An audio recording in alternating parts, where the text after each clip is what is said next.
My son-in-law kicked me out of my granddaughter's birthday party, right there in front of everyone. And the worst part? The party was happening inside my own house. My daughter just looked away.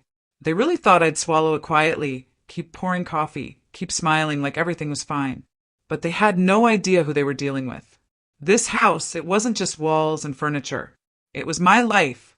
I built it little by little, brick by brick, memory by memory. It wasn't fancy, but it was mine. Every corner held a story. The old couch in the living room, that's where I used to fall asleep after long, draining days.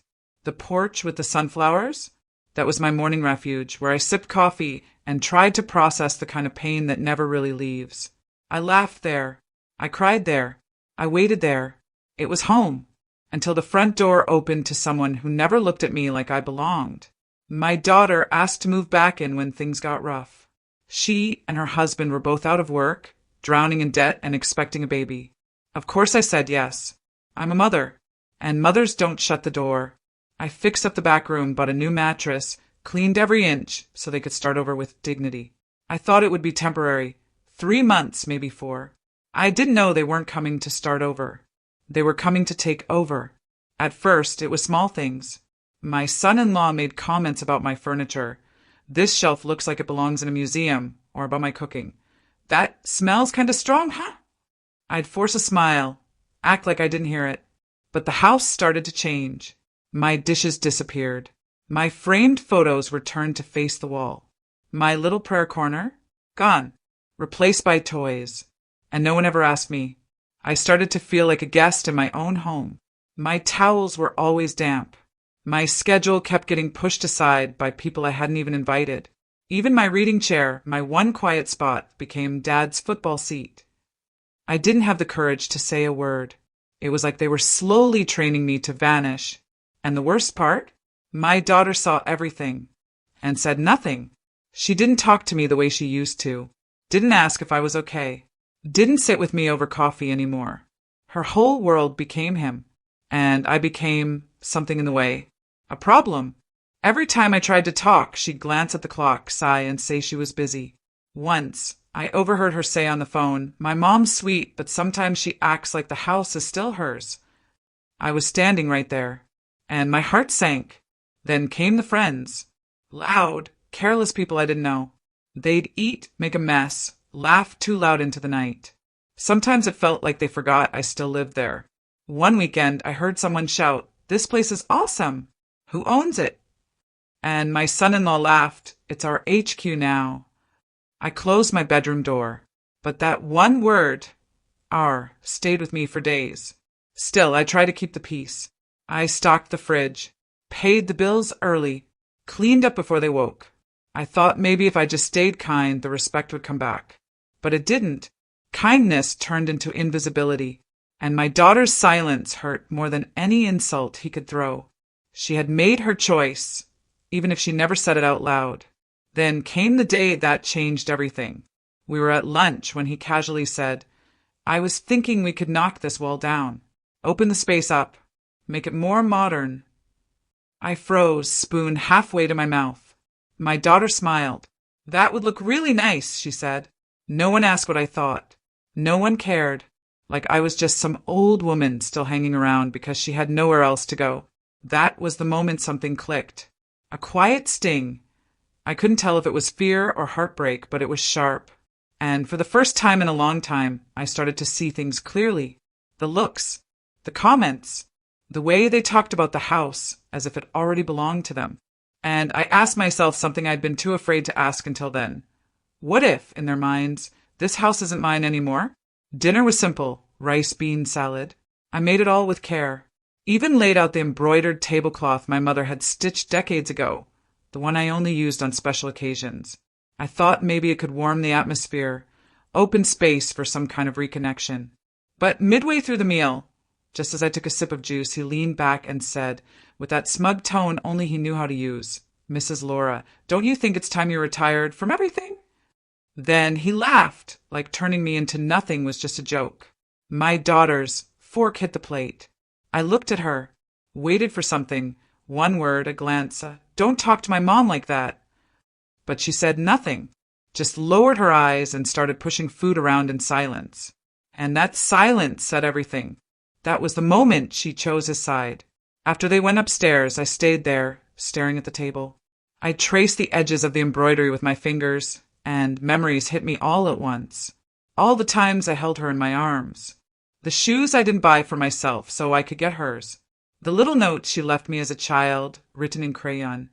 "Mommy, you're everything to me." When did that stop being true? When did I stop mattering? The pain of being unappreciated doesn't come in fights. It shows up in silence, in being ignored while you're still breathing. I tried to reach out the next few days, offered her coffee, asked if she needed help with anything, but she was always busy, always with headphones on, always too tired. One afternoon, while I washed the dishes, I brought up what he'd said at dinner. She didn't even turn around, just let out a sigh and said, "Mom, please don't start," and walked off. That's when I started locking my bedroom door. Not because I was scared, but because I was ashamed. I didn't feel like that house was mine anymore. Not the kitchen, not the living room, not even my daughter's affection. Locking that door gave me the illusion of having one small space left that belonged to me. A little piece of dignity I could still protect. Then one random Sunday, I overheard something I wasn't supposed to. They thought I'd gone out, but I was just in the hallway picking up my sewing kit. That's when I heard her voice, my daughter, saying she could find her own place, right? Somewhere that's hers. It'd be better for everyone. I froze. The blood drained from my face. I didn't move, just stood there, while the silence that followed crushed everything inside me. That night, I didn't eat. I didn't even change out of my clothes. I laid down and cried quietly. Even sadness felt like too much noise in that house. I buried my face in the pillow, letting it all out in muffled sobs. The kind of sobs that say goodbye without saying anything.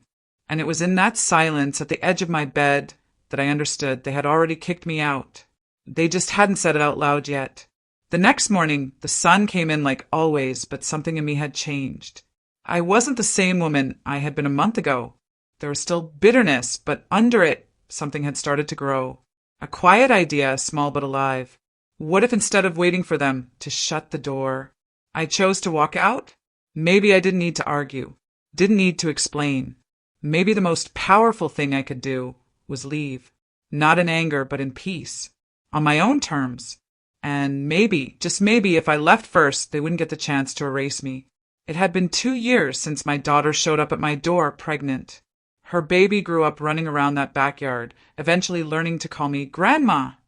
The birthday party was going to be held right there, in the house I had built with my own hands. When I heard they were planning the celebration in the yard, my heart warmed. It was my first granddaughter. I wanted to be part of it, help with the desserts, arrange flowers for my garden. I even offered my good china, the one I only used for special occasions. But my daughter's reply was dry. "We've got it covered, Mom. Don't worry." And in that "don't worry," I heard it loud and clear. "We don't need you." In the days leading up to the party, I watched everything unfold around me like I was a shadow. They decorated without me, rearranged the living room, even hid my favorite vase. "It doesn't match the color scheme," they said. I tried to smile to hide the hurt, but every little detail reminded me that this house, my house, no longer felt like mine. And the worst part? I was being treated like an unwanted guest. On the day of the party, I put on my best blouse, a little lipstick, and sat on the porch, watching the colorful balloons and the inflatable bounce house they'd rented. Some moms arrived with their kids. A few greeted me politely. I tried to be present, just to catch a glimpse of my granddaughter's joy. When she ran up to me and said, "Grandma, come see my cake," it was the only moment I felt like I still belonged. But even that didn't last.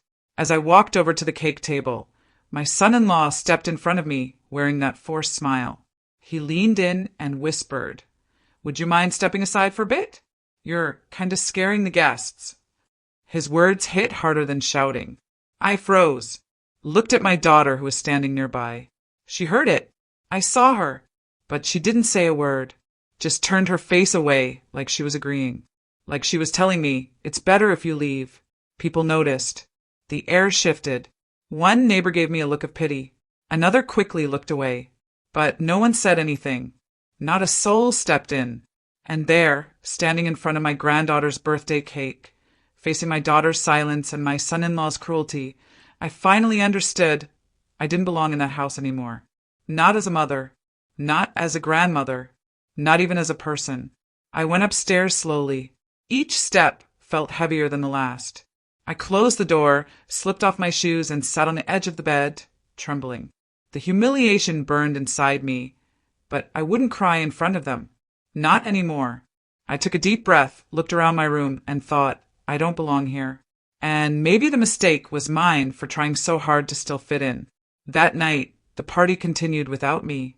I heard the laughter, the children screaming with joy, the clinking of glasses, all coming from downstairs, as if I didn't exist, as if I were some inconvenience they needed to contain. But in the silence of my room, something was born. Not revenge, liberation. If they wanted me gone, I would go. But I would take with me everything that was mine, including the house. The next morning, I got up early, made coffee, opened my old planner, and searched for a familiar name. A trusted realtor, an old friend from my first job. I called him. His voice on the other end was a comfort. Laura? After all this time, how can I help you? I took a deep breath and said, I want to sell my house. There was a pause. Then he replied, let's set up a meeting. As I hung up, I noticed something unexpected. I wasn't sad. There was pain, yes, but underneath it, there was lightness, as if that single decision had unearthed something inside me, something that had been buried beneath the feet of people who treated me like a burden. I didn't know what the next step would look like, but one thing was clear.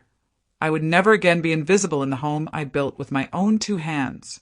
I waited, calmly, carefully, silently. I knew they were planning a weekend trip to visit his parents in the countryside. 3 full days away. You'll be okay on your own, right? My daughter asked. I smiled and said yes. They had no idea that was exactly what I needed. Time alone to act. The second the front door clicked shut, I started counting. I pulled the blue folder from the back of the closet. House documents, deeds, old receipts, all carefully organized. I called the realtor. It's time. Less than 2 hours later, he was at my door with the contract ready and a knowing look in his eyes. I signed without hesitation. The pen moved steadily. For the first time in a long time, I was doing something for myself. Not for them. Not for anyone else. Just for me. I packed my bags with intention. I didn't take furniture, dishes, or the embroidered curtains. Only what mattered. Clothes, photos, my rosary, my favorite books, and the memory of everything I had endured in that house. I walked through each room slowly, like someone saying goodbye to a place that brought pain, but also taught strength. I pressed a dried flower from the garden into the pages of Proverbs. A symbol, a quiet farewell. The realtor handled everything with discreet precision. The move was scheduled for that same afternoon. The new buyers wouldn't move in right away, but the deal was done. And in the contract, one simple, clear clause. Non-owner occupants will have 24 hours to vacate the property upon notice. A formal letter would be delivered the day they returned. This time, they'd be the ones feeling out of place. I arrived at my new address just before sunset. A smaller house, yes, but bright, clean, and warm. A space with no cutting voices, no painful silence, no doors slammed from the inside. I handed over my old keys to the realtor and received the new ones with steady hands. That key exchange wasn't just logistics, it was rebirth. A gesture of freedom. I felt a knot in my stomach, like standing at the edge of a cliff with my eyes wide open. It was fear, sure, but it was also power. Not the kind that screams or takes revenge, but the kind that quietly chooses its own path. I thought about leaving a note. One last message. But no. Everything I needed to say had already been said through silence and through the contract, now filed at the notary office. There was no goodbye. No note, no message, no tears at the door. I simply closed the door to that old house for the last time.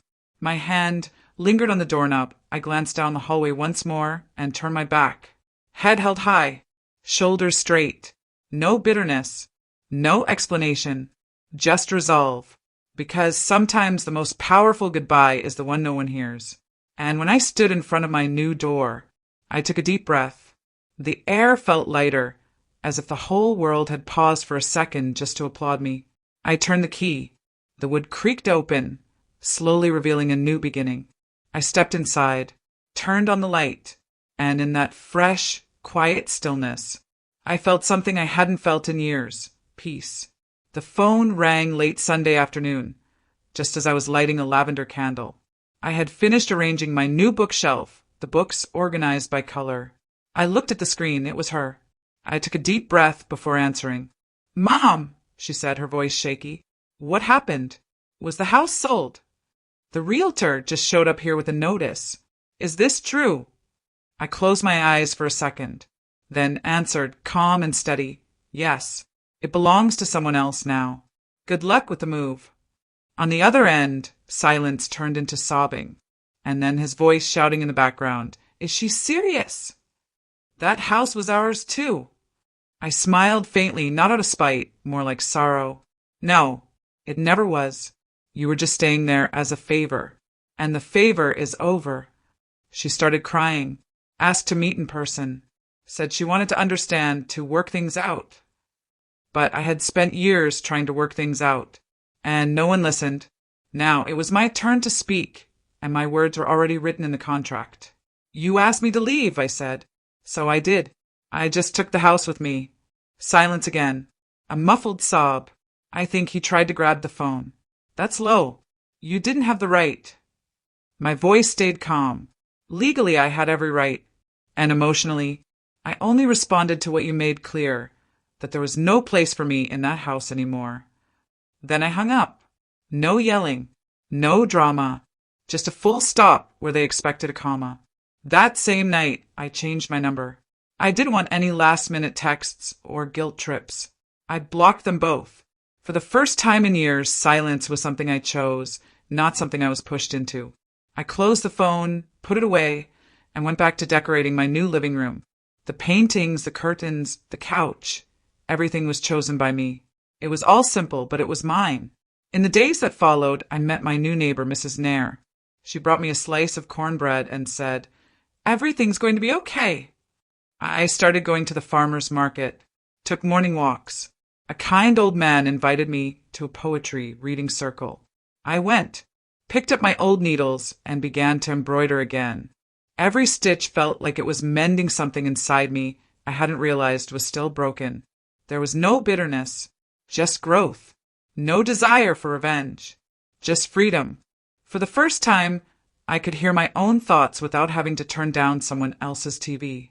I could sip coffee at 4 p.m, still in my pajamas, and no one told me to get dressed because we have visitors. It was strange and beautiful. I was alone, but no longer lonely. One morning, while watering the plants I'd placed on my kitchen windowsill, a quiet thought came over me. Maybe other women had gone through the same thing. Maybe they were being silenced, erased, used inside their own homes. Maybe they also needed a chance to start again, just like I did. So I picked up a notebook and pen and began sketching ideas. I imagined a place, a name, a refuge, somewhere women my age could talk, laugh, cry, exist, without being interrupted, without being told to hush. A place where home meant shelter again, not confinement. And in that moment, with a pen in my hand and something warm building in my chest, I realized I hadn't lost anything. I had gained everything, including myself. Little by little, my new home became more than just a house. It turned into a refuge. The once empty walls began to come alive, with new voices, shared stories, laughter that didn't apologize for existing. One Sunday afternoon, I hosted a simple tea and invited 3 neighbors from the street. All widows, all with tired eyes. We talked about children, fears, longing. And there, between cookies and memories, something took root. A group, a space for listening, a safe place. We decided to call it True Home, because that's what we longed for, a place where we didn't have to fake strength or hide our pain, a space where we could be whole women with all our scars. At that first official meeting, I told my story, not as a cry for help, but as a release. I shared it all, the humiliation, the silence, the choice. When I finished, there was silence, but not from judgment. It was the kind of silence that comes from respect. Then came the applause. That was when I understood the power of my decision. I hadn't sought revenge. I didn't yell. I didn't fight back in kind. I simply left, and took with me what was mine. The story I once thought would end in heartbreak was only just beginning. A new chapter, a new meaning for everything. And now, every woman who stepped through that door was greeted with a simple truth.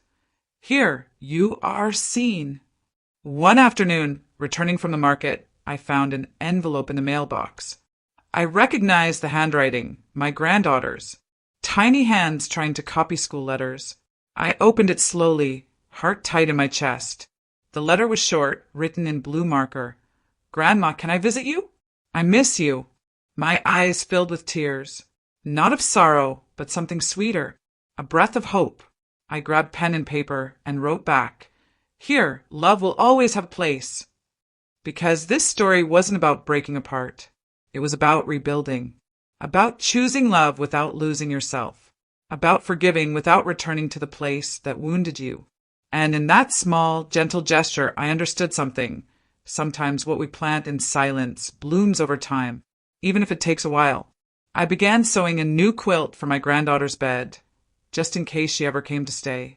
I stitched with soft thread, but steady hands, because now I knew exactly what I wanted. The house was small, but it overflowed with meaning. Everything inside had been chosen by me for me. For the first time in decades, I was living with freedom and with dignity. Hosting those women each week reminded me how invisible we become over the years. Mothers, wives, caretakers. But what happens when we're tired? When we ask for help? When we finally say no? No one listens. But now we listen to each other. We laughed out loud, shared old secrets, and slowly remembered who we were before being pushed into the corners of our own homes. My story became a seed for others. And deep down, that's all I ever wanted, that no one else would have to wait for humiliation to realize they had the right to leave. That no one would stay silent in front of an arrogant son-in-law or a neglectful daughter. That no one would confuse love with submission ever again. In that house, respect was the key that kept the door open. And so, among flowers on the porch, letters exchanged with my granddaughter, and long afternoons with women who had also come back to life, I realized I didn't lose a house. I found myself,